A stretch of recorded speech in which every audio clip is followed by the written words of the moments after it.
Son varias las preguntas de los colombianos que rodean la suspensión del aumento del salario mínimo que hoy determinó el Consejo de Estado.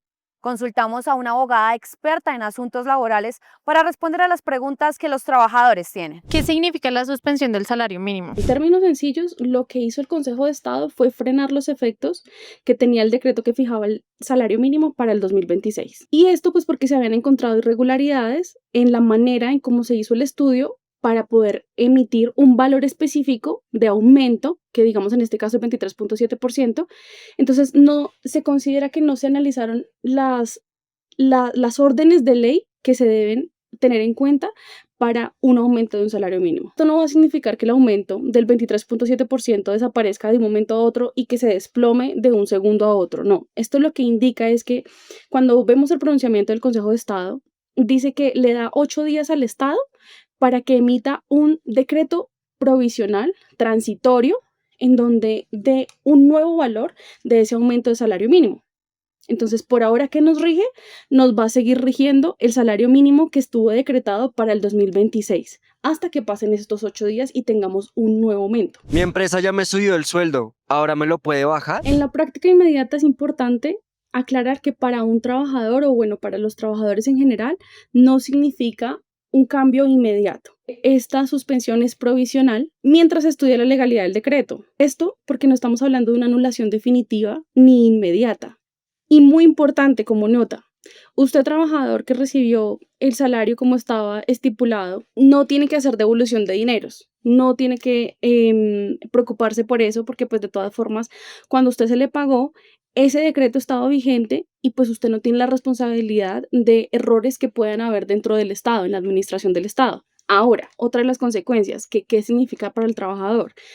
El empleador no puede hacer reducciones progresivas, no puede hacer reducciones o descuentos sucesivos en el pago de las nóminas para recuperar lo que haya sido ese porcentaje de aumento que exceda en comparación con el que vaya a ser ahorita emitido como nuevo, ¿ok?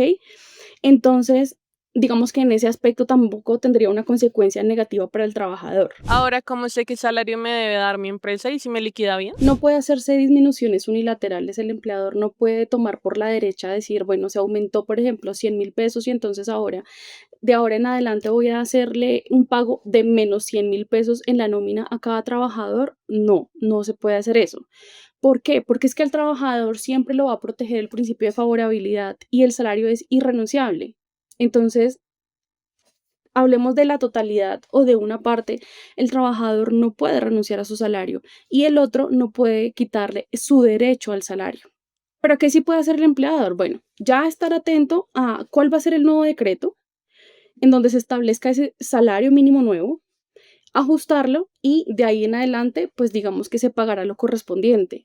Pero hasta que no exista un nuevo decreto, el empleador tendrá que pagar lo que en este momento está vigente, que son el 1.750.905 pesos, más el auxilio de transporte, por supuesto. ¿Y ahora cómo me deben pagar mi seguridad social? Esta es vigente que el salario mínimo es 1 aumentado por el 23.7%.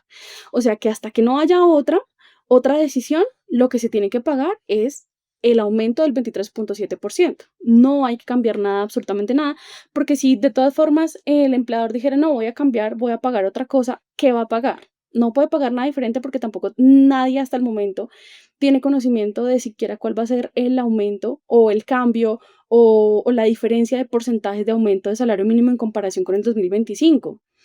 Entonces no hay un vacío legal. Ahorita lo único que nos queda es esperar ese término de 8 días que el Consejo de Estado le dio a la administración que en este momento tenemos para que emita ese nuevo decreto. ¿Esto ya había pasado en Colombia? Ya había habido un caso en el 2016 en donde había ocurrido parcialmente lo mismo, porque el punto en el 2016 es que el Consejo de Estado dijo que no había una motivación real para el aumento que se había establecido para ese año, y acá en comparación con el 2026 lo que pasa es que hay errores de forma. ¿Por qué? Porque el gobierno emitió el decreto sin tener en cuenta los criterios legales que se tenían que tener en cuenta para poder hacer una estipulación de un porcentaje para ese salario mínimo. Los criterios que se tienen que tener en cuenta para establecer el salario mínimo son, por ejemplo, el costo de vida, las modalidades de trabajo, la capacidad económica de las empresas, las condiciones de cada región y las condiciones de cada actividad. Esto por mencionar. pero resulta que esas no fueron las condiciones que se tuvieron en cuenta para establecer para esta anualidad, para el 2026, cómo se debería estipular este porcentaje del aumento del salario mínimo. Mientras resuelven eso de fondo, ¿cuál va a ser el salario mínimo? Bueno, hay que tener presente que una demanda de nulidad ante el Consejo de Estado no es algo que se resuelve ni en meses y puede hasta tardar un año. Teniendo presente pues que no estamos hablando de cualquier cosa, estamos hablando de algo que nos rige a cada una de las personas que estamos en el país. De hecho, es importante tener en cuenta que una demanda de nulidad lo que revisa es de forma técnica si este decreto cumplió o no cumplió con los criterios legales para poder fijar el salario mínimo. Es decir, que lo más probable es que en corto plazo, como ya había dicho el Consejo de Estado, se le da un plazo de 8 días al Estado, a la administración Petro, para que emita un decreto que cumpla con los parámetros legales exigidos para poder fijar un salario mínimo. Ahora, si ya más adelante el Consejo de Estado declara la nulidad total del decreto original, se confirmará el valor fijado por el nuevo decreto, obviamente cumpliendo los criterios legales para establecer el salario mínimo.